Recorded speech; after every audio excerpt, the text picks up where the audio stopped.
Well, that was anticlimactic. West War Room Rivals is sponsored by Emporia State Federal Credit Union. Learn more at esfcu.com. Text or call the number 620-342-2336 to get started today. ESFCU is the Shovix banking of choice, federally insured by the NCUA. Ladies and gentlemen, you have now entered the War Room, West War Room Rivals, where rivals collide. I'm the host of the night, Tim, and as you can see, the band of misfits are here once again, boys. Shovix. Yep. I am Austin with Shovix Sports. I am representing, well, not representing them, but my favorite team is the Chiefs. Yeah, I'm Corey, other co-host, Shovix Sports and Broncos. Matt. I am Matt with Orange Crush News 365, repping the Broncos. And I'm Cody, representing Raider Nation. And as you guys know, I'm Tim, representing the Chargers. Let's go. We have a special guest, though, guys. We have a special guest joining us. Jesse Newell is joining the studio. So welcome in, Mr. Jesse. Hey, thanks for having me, guys. I feel bad I don't have shades. I look way less cool than you guys right now. Yeah. Funny thing is, you didn't have to take them off. I've just said you guys do look cool. I know. I don't want to take them off. I really like these. So shout out to Spy Optic for sending these.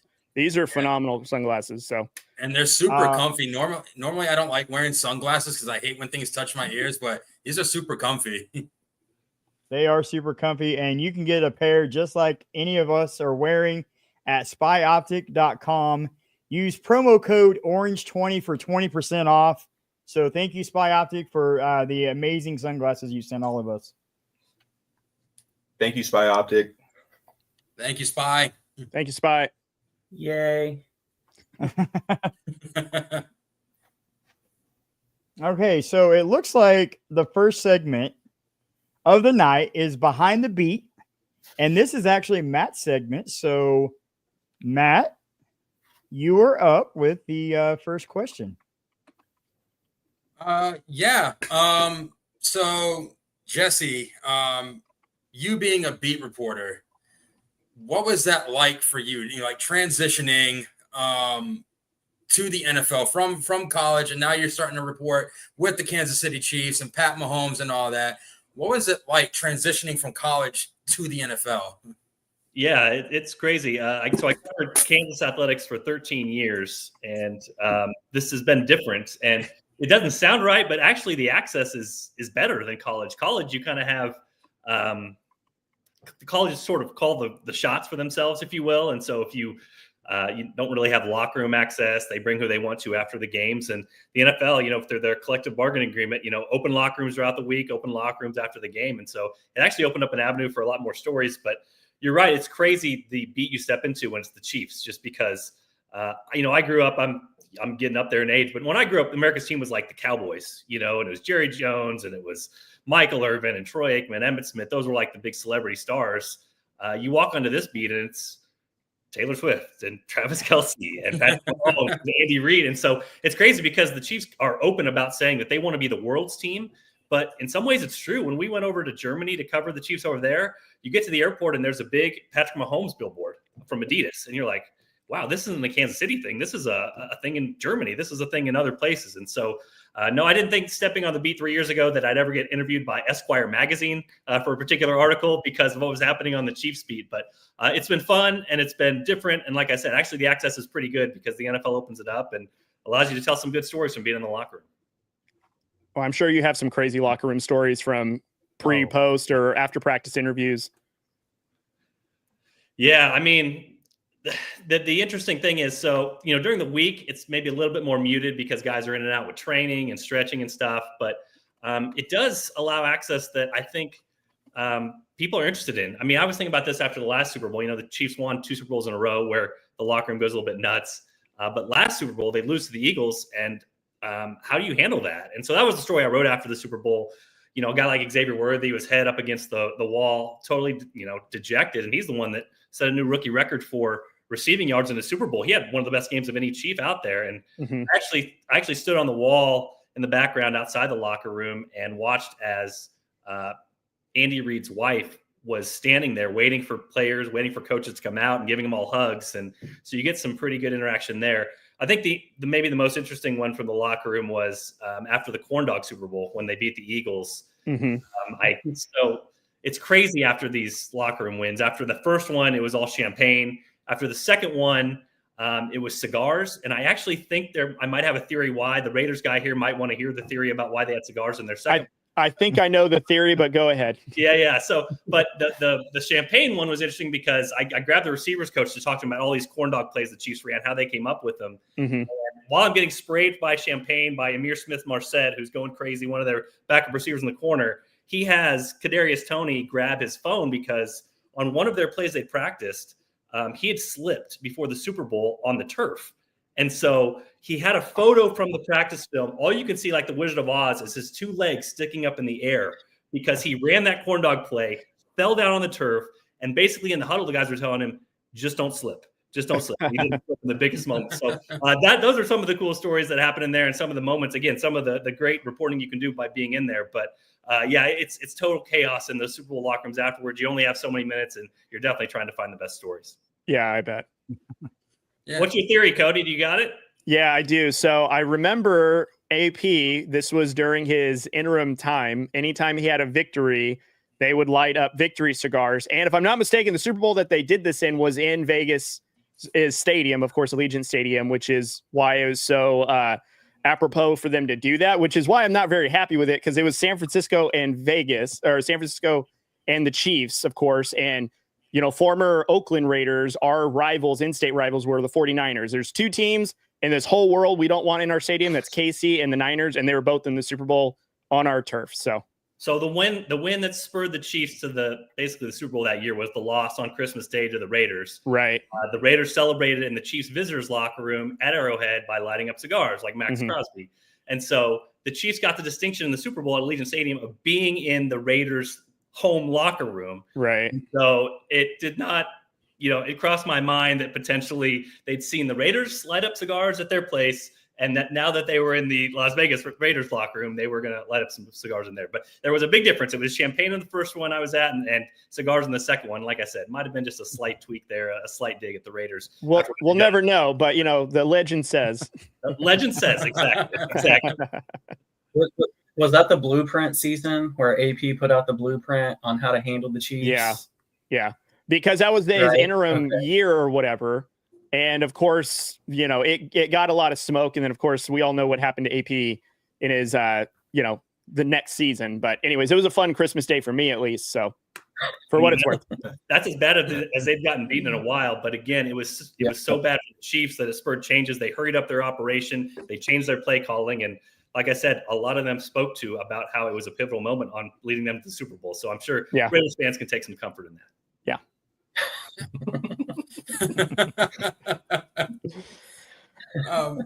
So Jesse, my next question kind of ties into this one a little bit. You had mentioned what are you going to talk about now? Like the Chiefs just lost the Super Bowl, but there's a lot of other things you have to prepare for. Like even us, like when we have special guests come on the show or when we're going to put out content of our own. But what's your approach for game day coverage or big breaking news, things like that? How do you approach those types of things?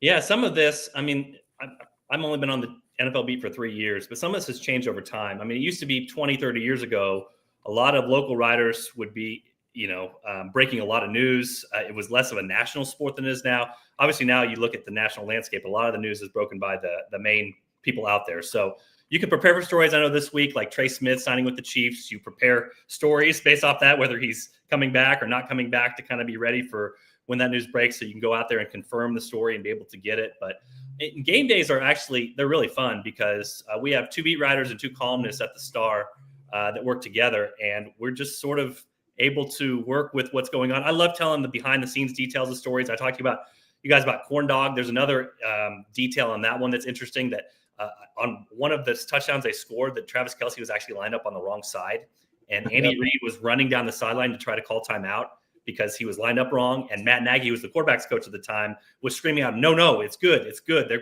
play's going to work.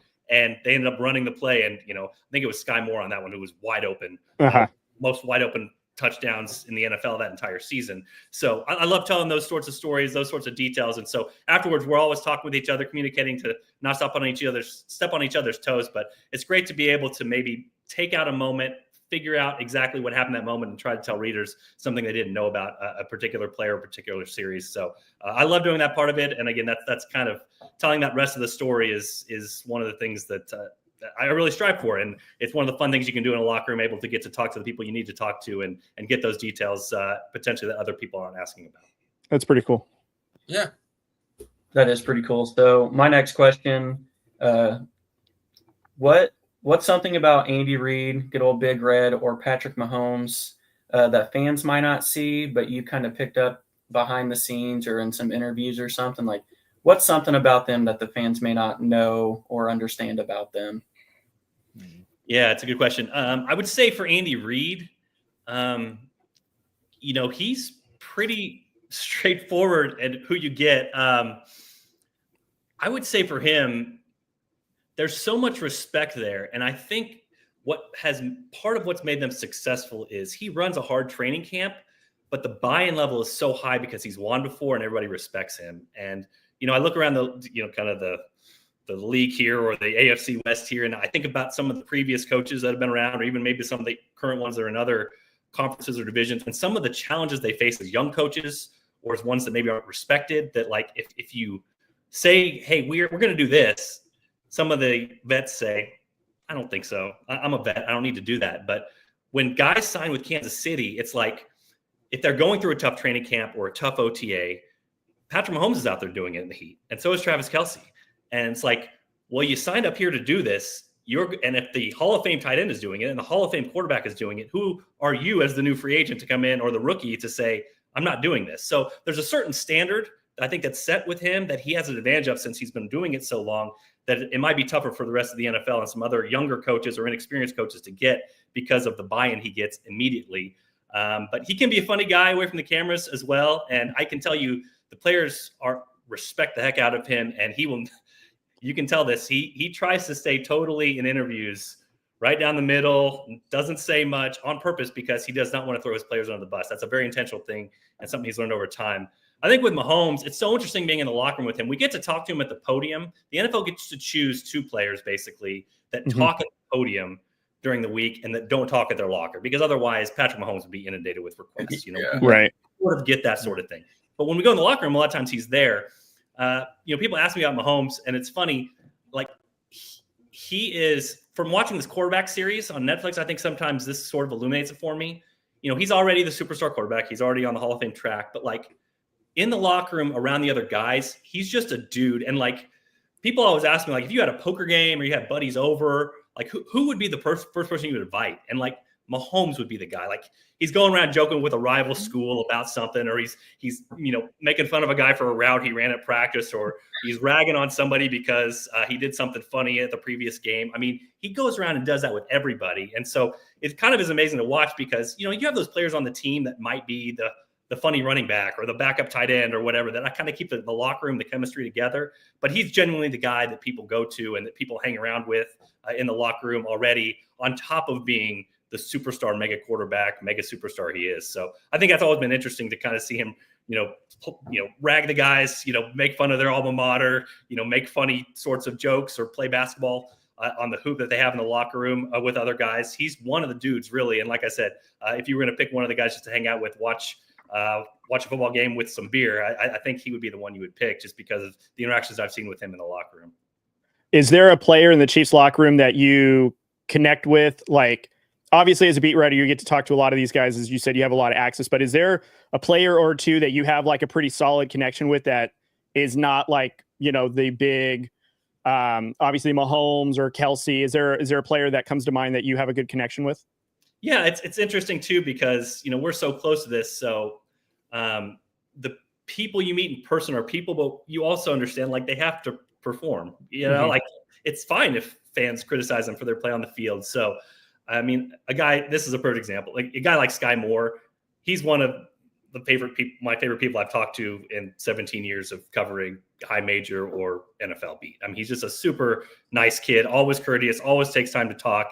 And again, he's really struggled, and he's struggled to have Mahomes' trust. And this is a huge year for him, and he's going to be competing for his job out of camp at the wide receiver spot after being a second-round pick. But he's a great kid, and I think you even hear this from the Chiefs sometimes and their coaches or their front office to basically say, you give that kid every opportunity. And it's so interesting to me because while Sky Moore, he caught the touchdown pass in the Super Bowl, he had a big moment in an AFC Championship game returning a punt when he struggled with punts early in his career with fumbles. So he's had some good moments with them. Obviously, the production has not been there for a second-round pick, but it is interesting to hear some of the debates, like going back in time and hearing the Chiefs traded back to get Sky Moore, and then right before him, I believe George Pickens was taken, or either right before him or right after him. Yep. And so it's so interesting to hear the narrative about George Pickens and Sky Moore. I hear so many Chiefs fans say, hey, you know, it'd be so much better with George Pickens. And talent-wise and how he's produced, I would agree with you. But, you know, I don't know that Pickens is a fit. I don't think that he ever was on the Chiefs board, to be completely honest with you guys, because of some of the antics we've seen.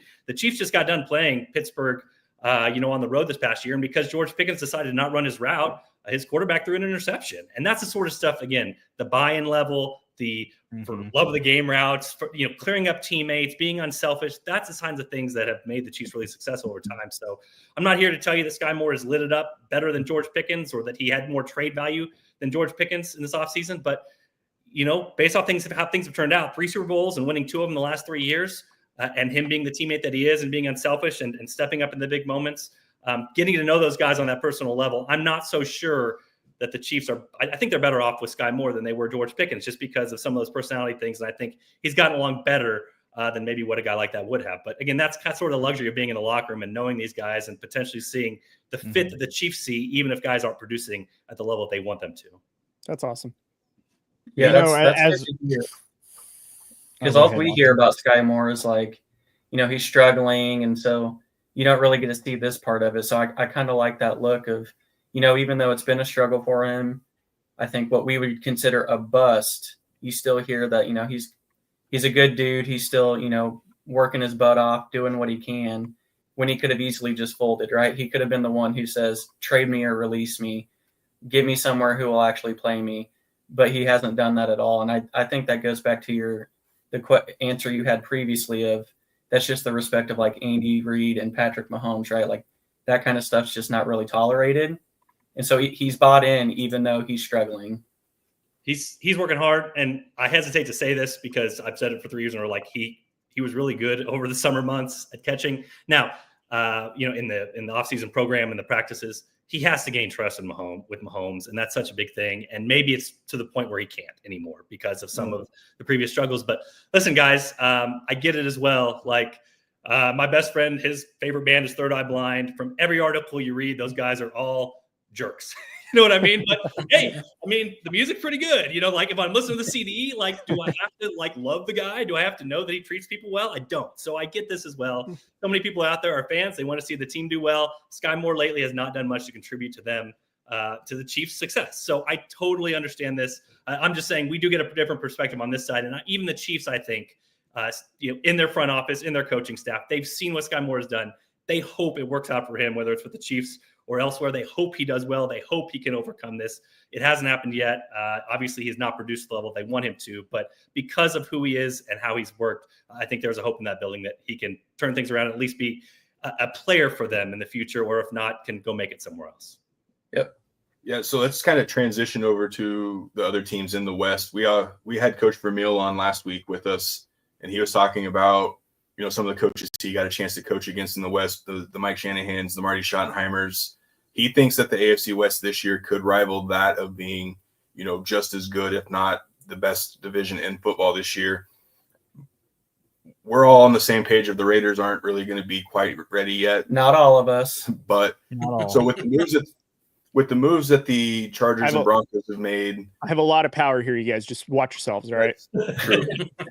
So with the moves that the Chargers and Broncos have made this offseason, is there a team, one of those two teams, that may be close to catching the Chiefs, or are we even worrying about that at the wrong time? I mean, because the Chiefs are obviously still the Chiefs at the end of the day.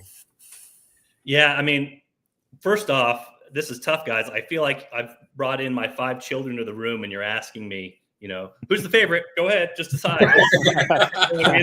Hey, it's cool that Bobby is my favorite child, but Tim is going to be upset and Matt's going to be upset too. So, listen, I mean, I'm around Kansas City. I get this, that every year some team is the team that's going to knock off the Chiefs. Every year those clips get circulated. Every year a team I covered KU basketball too. Every year KU basketball and the Chiefs need to find some sort of motivation to get them going. And they're going to pull all those clips of these guys in the offseason saying, this is the year that the Chiefs are toppled, the AFC West is up for grabs, all those sorts of things. So I get it. But, to your original point, yes, like these coaches, if you want to start with just saying to compete with the Chiefs, you need a coach and a quarterback. I mean, the division looks pretty good, right? You're talking about Hall of Fame coaches. You're talking about good quarterbacks. And in the Raiders situation, you're talking about a huge upgraded quarterback just because of the guy they went out and got. And we can tell that when you go from horrible to mediocre, that's a big jump. And you guys, I was just reading FTN Fantasy's numbers, projection. I don't know if you've seen them out there. They just came out with their advanced numbers yesterday. I'm usually I love reading the advanced stats, seeing what they have to say. And they actually have the Raiders average wins at 9.1 next season. So did I read that right? No, I'm sorry, 8.3. 8.3. It's still close enough. 8.3 is higher, I think, than most of us would think going in.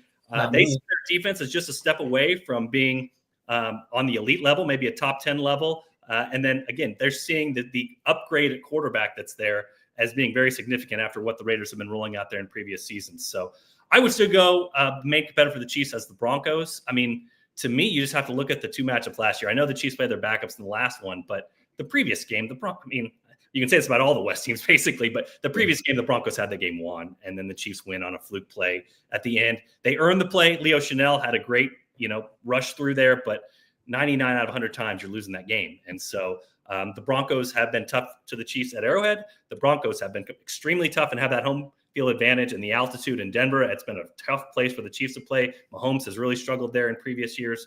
If I'm looking at a team, I would say the Broncos would be the one that I would circle to say they have the best chance. But, I wouldn't count the Raiders out based off these advanced numbers. And again, based off the huge improvements they can make.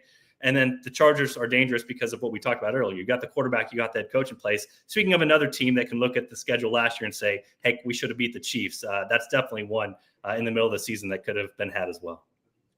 Yeah, and Cody, don't get your hopes up, right? Like we know that there's still times, and I just want to go on record to say that as much as, yes, I am a Broncos fan and I do love the moves that they've made this offseason, but at the end of the day, you still have Andy Reid in the division. You still have Patrick Mahomes in the division.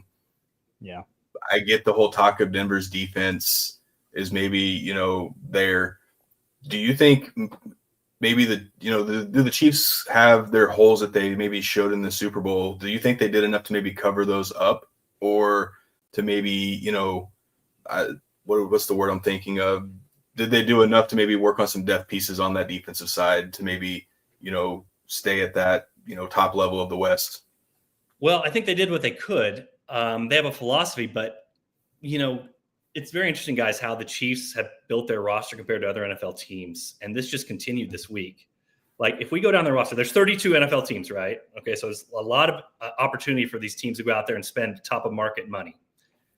The Chiefs have a top-of-market quarterback. I know he slips down a little bit, but he's getting paid as a top-level quarterback. Those guys are really close to the top. But quarterback, center, right guard, tight end, defensive tackle, kicker, potentially going to have to pay their cornerback and have to pay their defensive end coming up in George Karlaftis. Oh, by the way, just signed Nick Bolton to the third highest deal. And if you look at the cap number for this year, their right tackle, Jawan Taylor, is the second highest when it comes to cap number. So there's a certain point where they can't just go out and buy a bunch of depth pieces and go into the free agency market and say, hey, we'll just take everybody.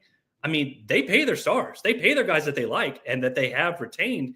And at a certain point, you can't just do that and also spend in free agency and basically fill every hole that you have. Now, I think what Brett Veach does is smart in that it happens free agency and then the draft. So when he got Jalen Moore of the 49ers to potentially play left tackle, that was to basically raise the floor of it so that when they got to the draft, if every offensive left tackle was taken, they could pivot and take a defensive tackle. They left themselves options open. Now, they got Josh Simmons. I'm here to tell you guys, they are as high as I ever thought they could have been on Josh Simmons playing left tackle. He's recovered from his knee injury quickly. They're throwing him out there. Matt Nagy raves about him. Andy Reid raves about him. At this point, guys, I'd be surprised if he's not the starter in week 1 at left tackle, because that's how high they've been on him throughout the summer practices. Wow. So, but to go back to the original point, did they cover all the weaknesses? No. And then these advanced numbers, again, are fascinating because last year the Chiefs, essentially went 15-1. They sat their starters in that final game against the Broncos to finish 15-2. But out of FTN's numbers, FTN Fantasy and their football almanac, it was the biggest difference between estimated wins and actual wins that they had recorded since the merger. So I know we talked a couple of years ago about the Vikings and how they lucked into their big win total. I mean, if we're being honest, the Chiefs sort of did that last year, and you saw those games they won close at the end. So on the one hand, you want to say, hey, the Chiefs can come back to the pack here very easily with sort of average luck on those end of game plays. But then at the same time, you look at what you think they're going to do and how they usually perform. Usually with Patrick Mahomes and his clutch ability and Andy Reid and his coaching, they're usually a win or two above that. So it's tough for the AFC West. They have their hands full trying to chase the Chiefs down. But again, are the Chiefs vulnerable? Potentially. I mean, the left side of that offensive line, when you look at left tackle and left guard, the fill-ins, and then potentially defensive line on the interior where they got a second-round pick in Omar Norman-Lott, but didn't really do much outside of that to plug that hole. Those are going to be some concerns, some questions, and things they're going to have to figure out throughout the season to make sure that they're at the top of the AFC West again. Man, the last thing I want to hear is that the Chiefs have addressed offensive line. That is not good news to hear. Well, yeah, for real. The other part about this that we sort of leave out is, it was a really, freak injury from Rashee Rice last year. Patrick Mahomes putting his back into the knee, and they had high hopes for him. They still have high hopes for him. And so it's really weird with the situation. I know people are waiting on the suspension.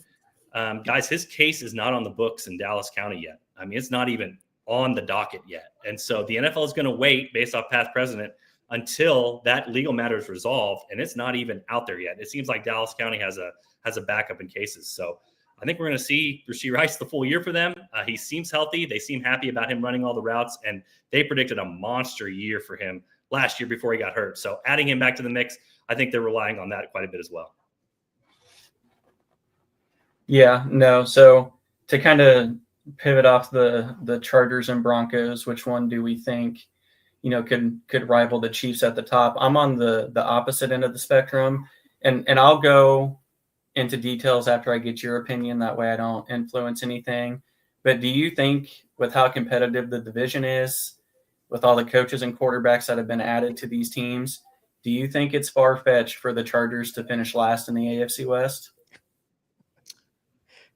No. I mean, that's what the FTN fantasy numbers have right now. They got the Chargers at 7.8. So no. If we're ranked going into the season, again, injuries change things, schedule can change things, and we know the Chiefs are going to have a difficult schedule based off of what they did.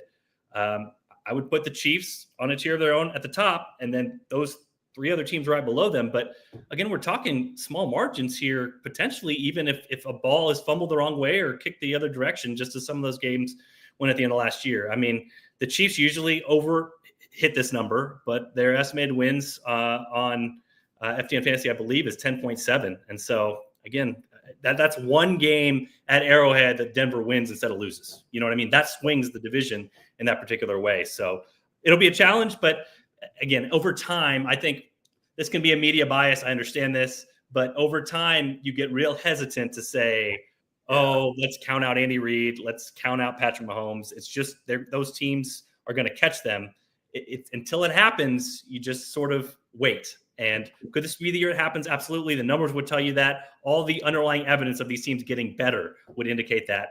But like I said, until it actually happens, me saying it on this particular podcast would only just be more fodder for the Chiefs using their locker room to talk about how nobody respects them and everybody is disrespecting them after they won the division, whatever it is, 10 or 11 straight years. So we'll see how it plays out. But obviously, I'm not sure the Chiefs have fallen back that much. I think the rest of the division is definitely catching up.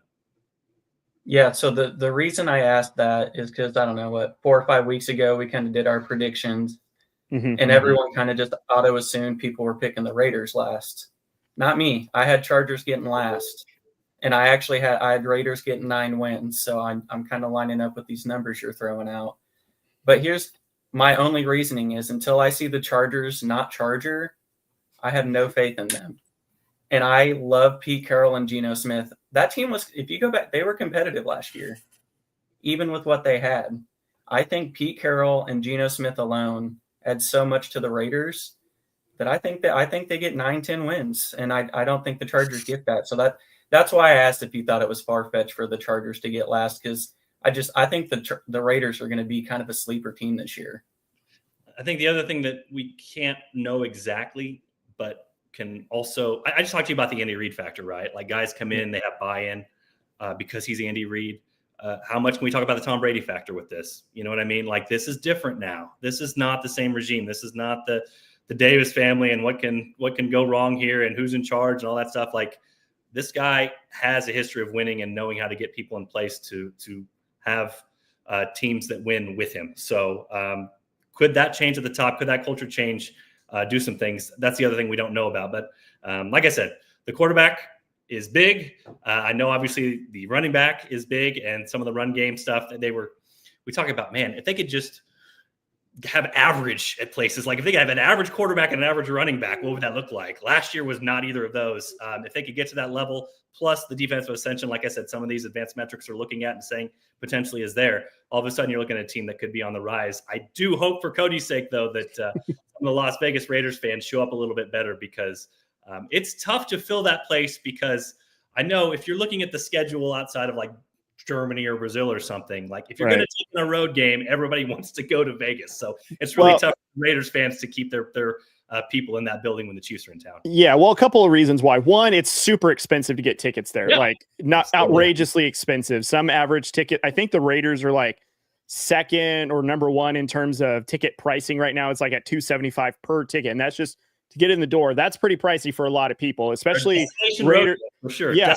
and Raiders coming in from Oakland. I know that a lot of the Oakland fan base, and they're not well endowed, so that's still a hefty penny to fly or drive from California to Nevada, you know. And then the second one is Las Vegas is an international destination. It is a world-renowned destination. So you're gonna get people from KC, Denver, Chargers. You're gonna get them from Pittsburgh, literally everywhere, because it is an international hub and it's so easy to fill. And Raider Nation, I will admit, is like, we will ride and die, but we do not show up sometimes when we need to. And it sucks. Like nothing's worse than seeing the black hole filled with red, blue, orange, or whatever the color in between. Like it needs to be black and silver, and that's it. That's the only thing I get upset with about, you know, look, if you don't like that we're losing, I get it, but show up at least. Because I see, you know, Denver, when they weren't winning, not this past season, but the season prior, fans still showed up. And Raiders it just seemed very quick to not show up. But another thing I am excited for the Raiders is this feels like a different chapter in this ever-going like journey to get successful again. But I think one of the things I do want to touch base on is the Chiefs have this very unique thing that not a lot of teams in the NFL do, and that's having longevity at very like pivotal coaching, you know, intervals. Like head coach that's been there for many years, a defensive coordinator been there for a lot of years, offensive coordinator that's been there a lot of years. At one point it was Eric Bieniemy, and then Nagy came back, but still it's the same like core foundational coaches, whereas everybody else in the respective division has had high turnover for several years. So there's no stability, whereas the Chiefs, not only does Andy Reid have a high buy-in, like what Dick Vermeil talked about in a couple episodes ago, but the rest of our teams just don't know what longevity is with our head coaches. And like, for me as a Raiders fan, I'm just looking for the coach that's going to stay there for longer than 3 seasons, because it seems like after the 2.5 year mark, like they don't last or we get rid of them. And that doesn't build culture. That doesn't build a winning attitude, because no one's there long enough to build a winning culture after 2 seasons. It's just not possible, you know? Yeah. And real quick on the previous point, for one, it's really tough with those black seats in Vegas, because the red really pops when you go to the games. I mean, it really pops. Like the black fades in and the red pops. But the other point, I mean, the Golden Knights, they obviously the Las Vegas community will support you if you're a winner. And Las Vegas hasn't been a winner basically since I got there. So it's I think the stat is still accurate that the Chiefs have the most victories in that stadium out of any NFL team. Not the Super Bowls. But if you build a winner, if you're 8-9 wins, they'll probably come. I agree with you in continuity. It's crazy if you go year by year and it's like the Chiefs will beat these teams in the playoffs like Baltimore, and then Baltimore will lose its offensive and defensive coordinator, you know, and you're sitting there thinking, well, wait, the Chiefs are the team that won the Super Bowl. But it is an interesting scenario there because of the guys they have. Steve Spagnuolo has tried to get a head coaching job. He's been pretty open about it, but older, and he failed pretty badly at his first one to the point where nobody has given him a second chance. And so the Chiefs really build that continuity. They have a system and a scheme that they draft to. And now Brett Veach, the GM, has trust in Spagnuolo to bring him in the draft room and say, hey, which of these guys do you have your eye on? Because he loves his long defensive ends, for example. He loves guys that have inside-outside versatility. They re-signed Nick Bolton to a contract I think many of us didn't think they'd give him, but like he's such a vital piece of the IQ to get the Chiefs checked into the right calls that there's just a faith between front office and coaching staff now that they aren't at odds with each other. They rely on each other. They really are hand in hand with this. But I agree with your point. I mean, even going down to Dave Merritt, who is the cornerback coach, the Chiefs seem to churn out cornerbacks year after year after year that are underdrafted and then turn out to be pretty good for the Chiefs. So that continuity is a big thing. And I think it's also a big thing for Patrick Mahomes. He loves guys that can alter routes and that can do things on the fly or change angles to be able to see the defense the way he does. He hasn't really had that as much in past years other than Kelsey. But this year, think about it. Hollywood Brown is now back for his second season. Xavier Worthy will have his second season. Rashee Rice will have his third season. And then Travis Kelce will have the continuity he's always had. So this is the first time in a while they haven't been trying to teach a guy the ropes on the fly. So I do think that continuity part is very, very important. And I think it does allow them to especially hit the ground running. Could be early in the season when their schedule is really rough in that first 8 weeks. Yeah. Yep. And just a sidebar, I know I picked the Raiders third, but I still want to get on record. I still do hate the Raiders. No, you don't. You secretly love us. We know it. Hate them. No, I think I hate the Chargers more now. I don't know. I've had something against them for a couple months. Timmy, it's your fault. Probably. And then Cody, you're probably right. Cody, all you did too when you were talking about the Raiders fans not showing up is confirm my theory that the Raiders fan base are the Marines of the NFL, the few and the proud. So kudos, exactly. Yes. The Chargers kind of have the same problem that the Raiders do too, though. They have that stadium that they're in LA, big tourist city. So I feel Cody's pain on that. We just talked about the possibility of the Chargers finishing last, but let's say that they build on the momentum that they had last year. This is second year under Jim Harbaugh. And we all know what he did with the 49ers in year 2, led them to the Super Bowl.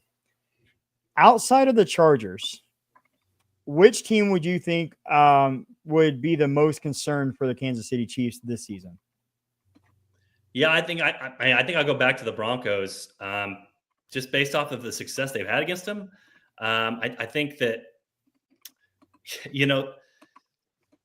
their defense really locked down the Chiefs last year. And that's something going against the Broncos now is like, it's going to be tough sledding. It's going to be shut down. They're going to play physical with you. And so that combined with, listen, guys, I mean, I'd love to talk about these games as if they're on a spreadsheet. There's part of this, I think, and it even happened last year. We just talked about how the Chiefs had the biggest difference between the wins they had and what you would expect them to have based off how they played. But this happened in games in the regular season last year, and it happened in the playoffs the last 3 years. You sort of get to a point where you just figure that Mahomes and Reid are going to figure it out, right? Like you can outplay the Chiefs, and then at the end they're going to figure out a way, or they can play crappy through the regular season, and then they're going to play their best in the playoffs. But I think there's something too, like the Eagles came and punched them in the mouth, and all of a sudden now we're talking this offseason about, well, what about the tackle play? It got exposed in the game. What about cornerback? Jalen Watson didn't play well. Did they need more depth there? How are they going to play? What about the running game? They couldn't do anything there. Can they get that going? We're talking about all those things because a team came in and said, I don't care about all that aura and all those things coming into the game. I'm just going to out-physical you and beat you up on the line and outplay you. And now there's these questions about this team. I feel more that way about Denver than any other team in the West because I think Denver has played them tough and has outplayed them basically in most of those games. And I know that the Chiefs didn't play their starters in the last game and it looked really ugly, but the Chiefs did not go into that game saying wave the white flag. I mean, they were trying and they just got demolished in that game as well. So Bo Nix has looked good against them. Like I said, the Sean Payton obviously has something that he likes to go against the Chiefs and he likes to play that particular game. And I just think defensively, it has been a real struggle for the Chiefs against this team. And you add in that home field advantage. We know you can look at all the studies, like you play in altitude, it's a real deal. It's a thing. And the Chiefs have not played there well in the past. I think that's the team that would be the most worrisome for me if you're looking at the Chiefs. And they've been the team that it just shows you how much a good coach can do. And that's why this division is scary, is that Sean Payton took a situation where a couple years ago we were talking about the Broncos and salary cap hell and how are they going to get out of this thing. And oh my God, they overpaid for Russell Wilson. And the guy just keeps producing, and to the point where I think they are a legitimate threat to the Chiefs. We'll just see how it all plays out. They're going to have to win one of those games toward the end that they should win. And that didn't happen a season ago. Yeah. Well, I will say real quick, I do remember Sean Payton after he got blown out in the playoffs with the Bills that he felt really good about their game plan against the Chiefs. Now I know, and I've said no one trusts Sean Payton more than Sean Payton. I've said that multiple times on this show about that, but there's a little bit more of a confidence with that Broncos group when they do play the Chiefs. Now everyone knows about the streak and that they couldn't beat the Chiefs. And there were some pretty bad games in that streak, but then you could kind of start seeing, peace, and they were getting closer and closer each time. And then Nathaniel Hackett, Russell, blah, blah, blah. But either way, is Sean Payton maybe your second favorite coach in this division just based on like how he handles himself? Or it's kind of weird sometimes just listening to him talk and how he goes about things. Is that kind of what you gather when you listen to him? So what he said is obviously being heard in Kansas City, that he was very confident to play the Chiefs the next week, even though he got blown out by the Bills. But I don't mind that if I'm a Broncos fan. I don't mind that if I'm a Broncos player, right? That's the difference is what I'm talking about. I mean, compare that thought to where the Bills are sitting against the Chiefs right now. The Chiefs are the monster under the bed that cannot be slayed, that will not let you sleep. I mean, I was trying to think of this thought exercise the other day because, I try to argue that, it's Sports Talk Radio in Kansas City. I think Sean McDermott's a great coach. I do. Because if you look at the points scored versus points allowed in the last 8 years of the NFL, the Bills almost lapped the field. And if you look at regular season games between the Chiefs and the Bills are 0-for basically in the last 4 years. I think they're 0-4 in the last 4 and maybe 1-4, 1-5 overall. It's been a long time since the Chiefs beat the Bills in the regular season. But we know for what the postseason is, which is the Chiefs always beat the Bills in the playoffs. I guess my main point here is just that the Bills don't have that belief right now. And you can see it. You can see it when they get close in these games against the Chiefs, when it comes down the stretch and they don't make the plays, when Dalton Kincaid drops a ball on fourth down, when potentially the Bills could have gone on to win that game last season. So I would rather be on the opposite of that. I'd rather poke the bear if I'm Denver and get in their face and say, we're coming at you, and then deliver on that with your defense than potentially what another team does, which is how are we going to beat this team? I mean, I can't imagine what the talk radio is like in Buffalo. It's got to be how many Super Bowls would Josh Allen have if there was no Patrick Mahomes? How many Super Bowls would Josh Allen have if the Buffalo Bills were in the NFC? I mean, there's a lot. That's a great question. But what is separating Sean McDermott from being one of the greatest coaches ever and Josh Allen from being one of the greatest quarterbacks ever is Patrick Mahomes and Andy Reid. And so if I am the Broncos, I know that might stir up the Chiefs, that sort of trash talk, but I don't mind it because I'd rather be on that side of things than the other side where you're wondering how things are going to go wrong next. I love that. Yeah. So, Jesse, we kind of talked about, we've been asking you, who do you think is most poised to take out the Chiefs, but the AFC West as a whole, where do you think everyone's going to finish? Obviously, we already know, the Raiders are probably going to finish last, maybe the Chargers. But we just talked about this. We want to know, where do you think they're going to fall? Yeah, I guess. I mean, it's kind of hot takey, I guess, a little bit. But, I mean, I think I'll go in the order that I talked about. I mean, I think it'll be Chiefs, even if they fall back to the pack, even if things aren't, as – I hate to use the word luck. People take offense to luck. The Chiefs earned those wins, if you will. But some crazy things went their way last year. I think we can all appreciate that. And that if a ball bounced a certain way, things out of their control didn't go their way, they wouldn't have won all those games. Even if they come back to the pack, you're probably still looking at a 12, 13 win team. That's going to be very tough to stop. And I do think Mahomes rises to the occasion in those clutch situations. We've seen that in the past and potentially can bump their win total a little bit above. I would have Denver next. I'll actually go with the Raiders after that. I think that there could be a big leap for them in this season. And the Chargers after that, I guess the only thing with the Chargers to me, I do like Harbaugh. And, I mean, he's a good coach and has proven over time the ability to win the NFL and obviously win to the highest level. And Herbert, I think, is one of the top quarterbacks. That's what you would anticipate if you read the list and you read the pro personnel people and hear people around the league talk. I don't know. With them, it's just sometimes the decisions they make to me are a little bit more old school football rather than new school. And it just caused me a little bit of hesitation with what they do and trying to win in a certain way that I think the NFL is moving away from. So that's my biggest concern with them. Having said all that, I mean, all these teams have proven capable of beating the Chiefs in last season alone.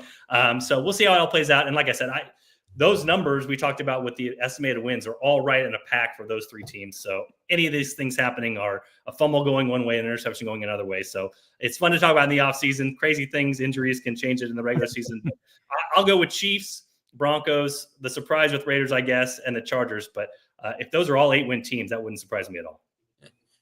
No, definitely not. It's a good point because I like to talk about the Chargers as well.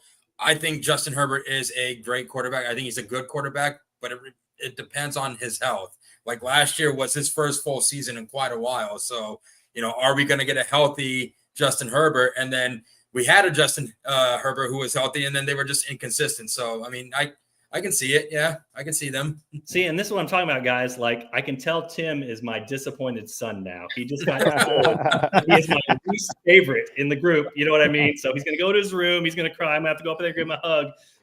But, someone had to be last. I guess I'll go with that. But like I said, what's funny, I know I keep mentioning this football almanac. It's great, though, because they have the quotes of the year in there from last year. And Harbaugh had his own bolded section. So I do appreciate Harbaugh as a quote and what he potentially says out there, because it does keep beat writers, typewriters, and computers flowing. Because, whatever he's going to say on a certain week, we have no idea. Yeah, that's for sure. That's for sure. Okay, so as we go ahead, Tim. Sorry, buddy. No, it's on you, bud. Go ahead. I was just going to say, okay, so, we talked about how the teams are doing.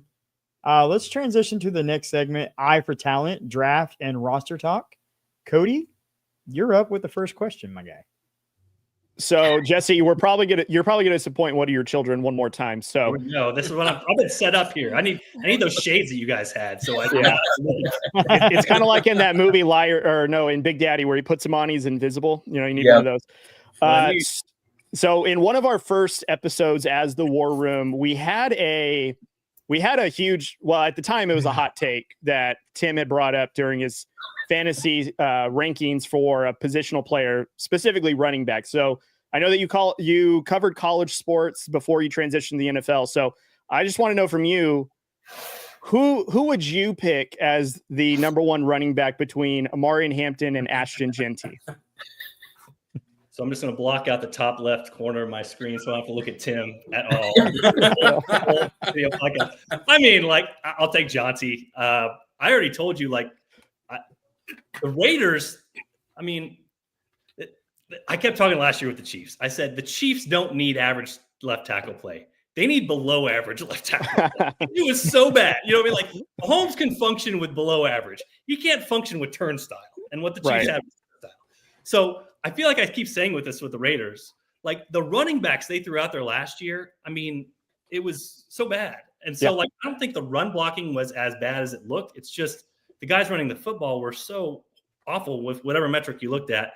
I do like him better. I think that would be consensus, right, guys? I mean, Tim, if you did pick Hampton, it probably was a hot take on the podcast, which again, I respect it. And it's your team. And listen, I know the Chargers are going to run the ball and they have dudes behind that they can run behind that will be able to run the ball successfully. But, I'll go Jeanty. I don't think that's too much of a hot take. I think in fantasy drafts, he's probably going to be going pretty substantially ahead of Hampton, if I had to guess.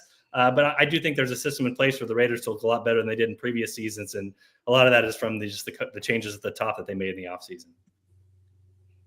Thanks, Jesse. I appreciate your answer, man. Okay, so we're going to kind of – I'm not letting them leave. So so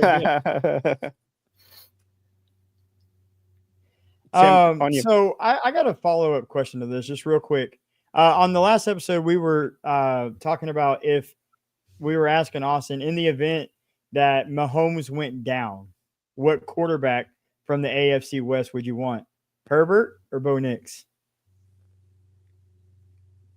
I would take Herbert. I think he's the best. And you guys talked about the injuries as well. It's interesting.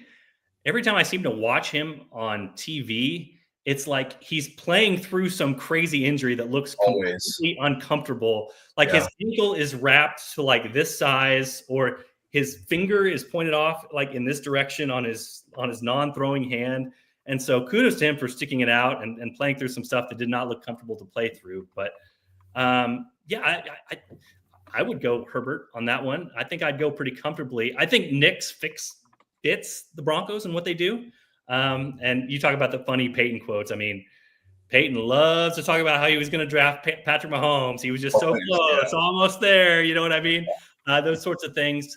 Some of the accuracy numbers, the efficiency numbers don't love Nick's as much when it comes to potentially passing and completion. But, he's a threat with his legs, and he does execute that system really well. The quick passes. And listen, he's been really successful against the Chiefs. He completed a bunch of balls in a row against the Chiefs in one of those games that he played last year, was super efficient. So I still don't think it's that close. I would take Herbert. I trust those people that talk in the NFL about, how good he is, the reads he makes, how quick his release is, all those sorts of things. I'd love to see it come together for him to have a bigger season. But like I said, I'm not sure with the Chargers if that's sort of what they're positioned or really want to do under Jim Harbaugh. So we'll see coming out this season. But we know pass offense. It's just it's the trump card in the NFL.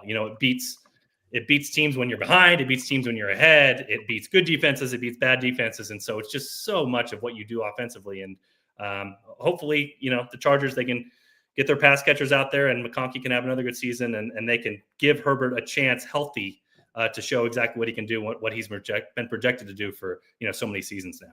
Yeah. And I said that episode too, that obviously right now I would take Herbert, but I did say that by the end of the season, I think I would be able to confidently put Bo Nix over that. I should probably take it a little easy on the confidently saying that part, just based on it's his second year. You don't know. Everyone keeps saying the Broncos didn't do enough at receiver. I'm not one of those. I think you still got to give those young guys a chance. So, but yeah, I would obviously take Herbert too, but Bo's not too far behind that, I don't think. He's ascending, super young. Well, I say young player, not a young player. He's an inexperienced NFL player, if you will. So we don't know exactly what his ceiling is quite yet. But no, I definitely take Herbert, established in what he's done so far. And like I said, hopefully a healthy season for him, because from watching him on television, he's earned that based off of the weird finger angles and ankle angles I've seen him try to perform under pressure with here in past seasons. Yeah, no, I'm one of the ones that I believe in Bo Nix. I took Bo Nix. I think I predicted like 4,500 yards and 40 touchdowns from him this year.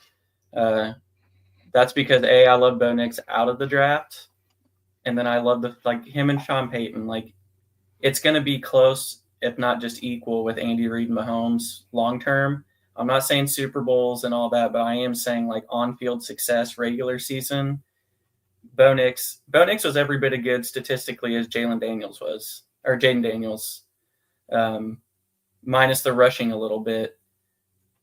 Kind of got overlooked. I think Bo Nix MVP season's coming up here too. Honestly, don't jinx this. Stop it. We're not doing this right. Yeah. Knock on wood. Sophomore slump loading. Let's not. This is like the first time I can look at Tim, because I'm in Tim's corner here. Like I'm not going there.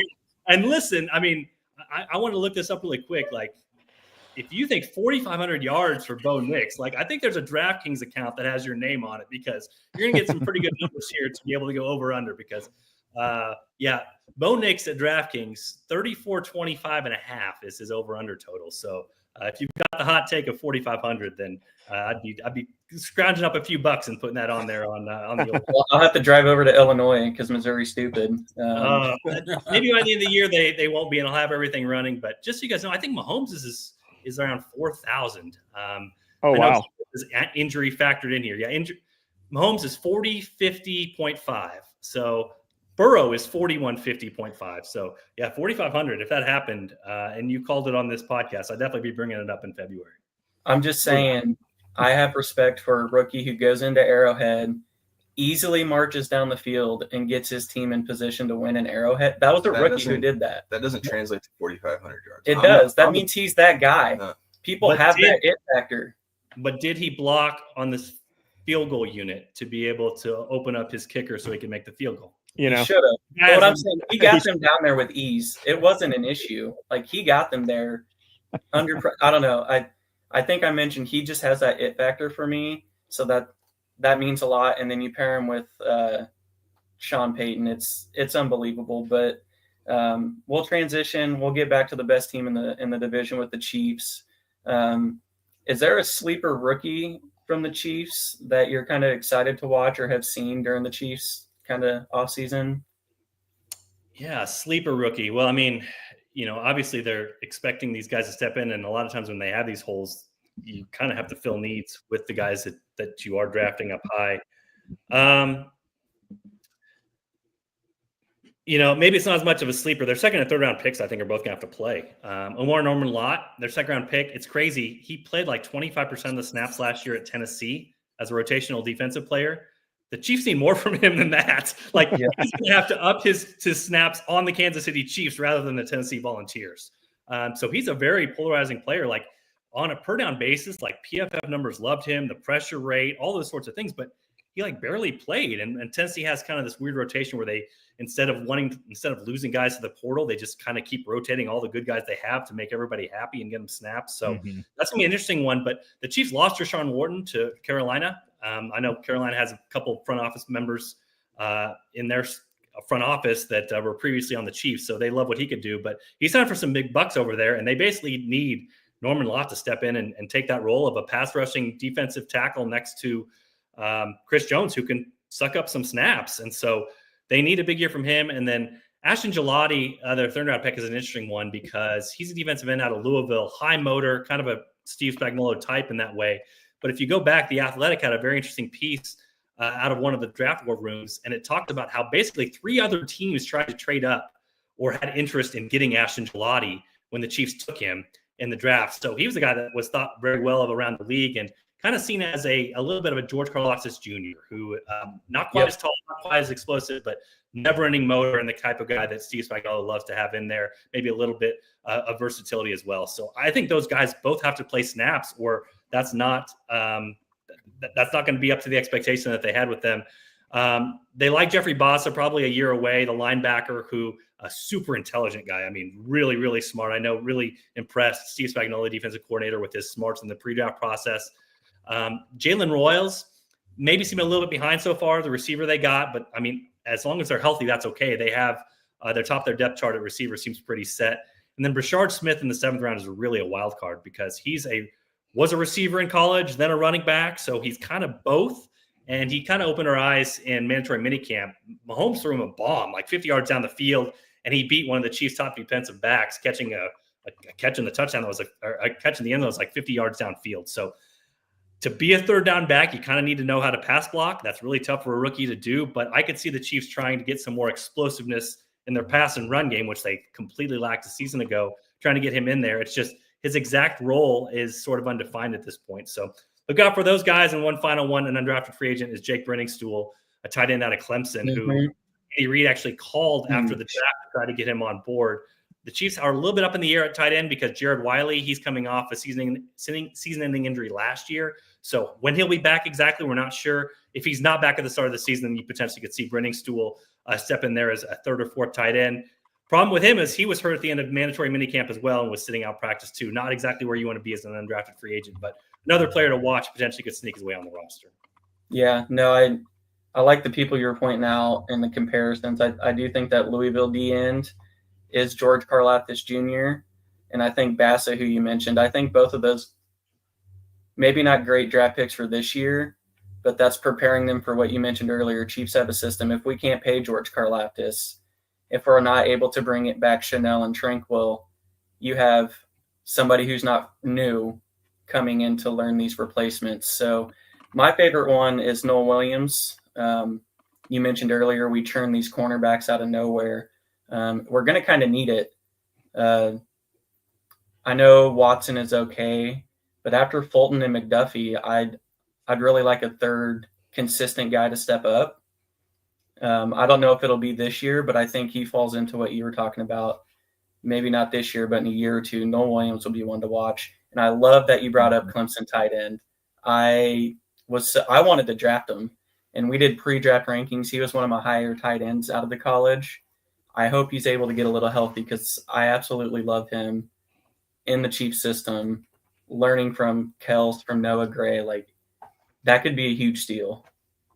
Yeah, and we'll see. Like I said, I mean, he's not a guy that's usually available as an undrafted free agent, undrafted rookie. And the fact that Andy Reid called him after the draft to say, hey, we have a vision for you, that has to be positive for you to hear. Like I said, I mean, you want to be available in all these summer practices, so you have to put that caveat with it.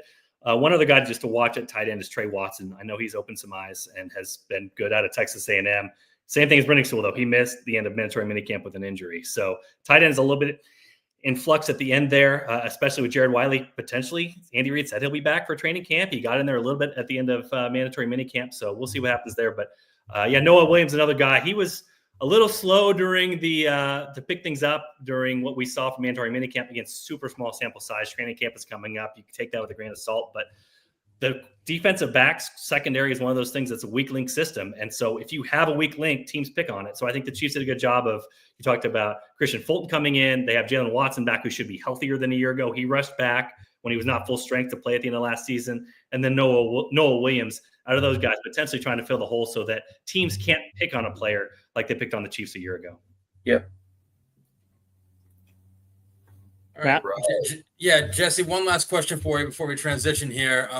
Obviously, last season, like we know, the Chiefs' offensive line was just atrocious. They gave up about 45 sacks, I want to say. They kind of addressed that in the offseason. So what do you think this season is going to be their biggest weakness? Well, I mean, the biggest question mark is the left side of the line. They just re-signed Trey Smith at right guard. He's been a solid pass blocker and a really good run blocker for them. They've got Jawan Taylor at right tackle. He has the second highest cap hit out of any right tackle in the league. He's been bad with penalties, like the worst in the league 2 years in a row with penalties, but is an okay pass blocker when he doesn't get the penalties. Run blocking is not his strength. I think it's going to be hard to beat him out because of the salary he has. But again, the Chiefs have options that they potentially could rotate some things if he's really bad. And then Creed Humphrey at center is the best in the business. I mean, he's number one. He was ranked as the ESPN, when they talked to their executives and had that story out, he was ranked as the number one interior offensive lineman in football. And so you basically know what you're getting on that side. They're hoping for Kingsley Suamataia to step in left guard.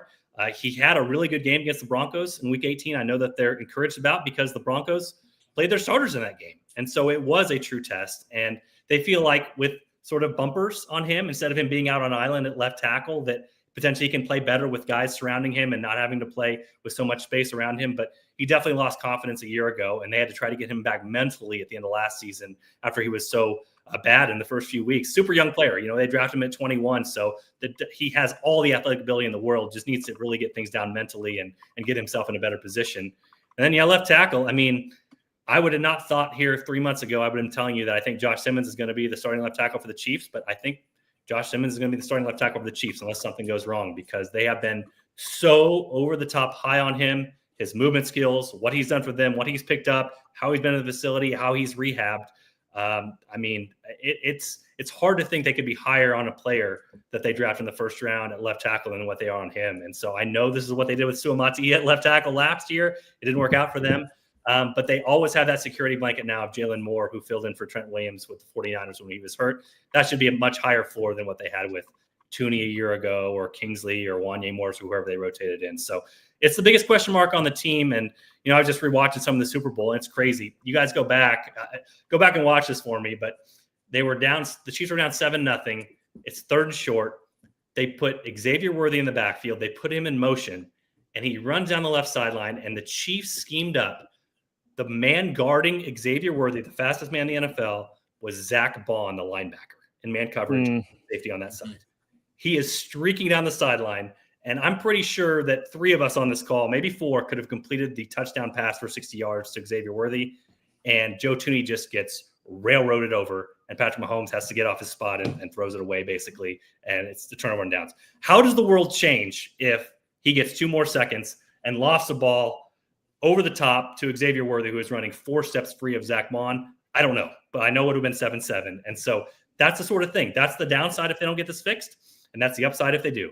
They will be more explosiveness. There will be more downfield passes. There will be more big plays, and they potentially will have not a game like that get away from them like it did, because one place was just such a bad spot for them and so far below league average that they really couldn't climb their way out of it. So that's going to be the big question. That'll be what we watch, and that'll be really the biggest point, I think, on how this Chiefs team's success will be determined throughout the course of this season. Okay. So it is now time to bolt up in our lightning round, guys. We have a few quick questions, and then we're going to wrap this up. If you could watch one non-Chiefs NFL team for a season, who would it be? It's a good question. I would probably The Jayhawks. the Jayhawks. I've seen enough of the Jayhawks for many lifetimes. So covering 13 years, that would not be the team I'd pick. I'd probably go with the Rams. I think Sean McVay is fascinating. I think their offense is cool. I think he thinks about the game in a different way and speaks about it in a different way than other people do. So I love those in-depth sorts of things where potentially there's stories available that you can talk about and teams that are interesting and like that they don't mind being interesting as well. But I mean, there's other teams out there like the Lions, I think would be infinitely fascinating with their head coach and what they've done.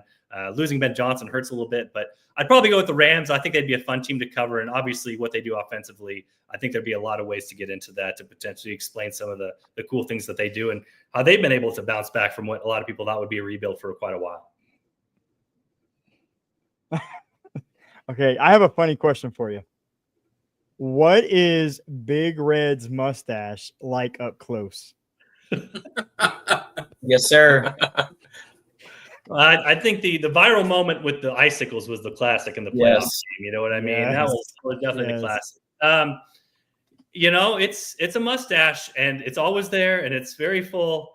Now it's just a thing. It's funny. The Chiefs just a couple months ago put up on social media their folks out at the NFL annual meetings and they photoshopped his mustache off. And it just drove me crazy for it was a very short time, but like for 5 or 10 seconds, I was like, there's something very wrong about this picture. But that's what Andy Reid's mustache is now, is that, if you look at him and you see something off of it and you're like, there's something not right with what I'm seeing on this particular photo. And so, yes, it is magnificent is a good word. It's magnificent in person. It is what he's known for. And it's everything you guys would probably think it would be in person. Yeah, no, love to hear that. I know it looks glorious and magnificent on camera. So just wanted to get an up close idea. Sure, yes. Yeah, so the final one of the lightning round is more of just a for you. What's deadline stress versus road trip airport stress? What's worse? I'm lucky enough at the Star, there's not as much deadline stress because our deadlines are so early in the day. So most we're writing for online. So they let us finish those up. But I'm coming off of a vacation where I had a Friday flight canceled and a Saturday flight canceled and then got told by the airline that I couldn't get back till Tuesday. So I will continue to say the road trip stress, even though this wasn't on a road trip, but I'm not complaining about my job. I love my job. I love going to the places. I love being in the locker room, but yes, getting there and back sometimes can be a challenge. And it does happen where things get canceled or moved, and it does rearrange things quite a bit. So I'll go with that. I'm lucky enough, like I said, not as much deadline stress as there used to be in the newspaper industry, but sometimes there is some airport stress. It's part of the job, but it's part of being out there with the team. And like I said, I can't tell you that's what you're there for, is to be in the locker room after the Super Bowl, to tell people about the places that they can't go, or to tell people about the stories that they might not know about. And so I love being there and love being a part of it, and wouldn't have it any other way. All right. So, Jesse, real quick before we close out the show, thank you for joining us. Thank you for taking time out of your day. Why don't you go and tell the lovely people where they can find you, your socials, your articles, and all that good stuff? Yeah, Twitter at Jesse Newell. You can probably find me on some of the other ones out there. I'm not as active on some of the other sites, but you'll find Instagrams and things like that, Facebook pages as well. And then kansascity.com is where you can find the Chiefs stories. I would encourage you guys to read if you guys are interested in the Chiefs. Our group of 4, I think, covers it as well as anybody with the Chiefs. We usually send most games forward to every NFL game. Sam McDowell is excellent with the breaking down side of things. Vi Gregorian, our columnist, is great about the emotional side of the game. And then Blair Kirchhoff, who is my beat partner, has been covering the team in some way since 1989. So it's a really great group to have, and really well respected. And I love covering games with them. So kansascity.com is where you can check out those stories. And hopefully you guys can go out there and see some of the Chiefs coverage we have and tell us. see us tell some of those stories that we were talking about that maybe you didn't hear about otherwise. Absolutely. That's Well, awesome. once again, I think I speak for all of us here. Thank you for joining us. Thank you for taking, an hour plus out of your night to talk Kansas City Chief and AFC West with us. Great to have you. Also, thanks everybody for tuning into the show. Don't forget to like and subscribe. That way you can never miss an episode of West War Room Rivals. And real quick, don't forget to follow the show and take advantage of our affiliate offers like 20% off at Spy Optics with code Orange20. Until next time, keep the rivalry alive. Have a great night.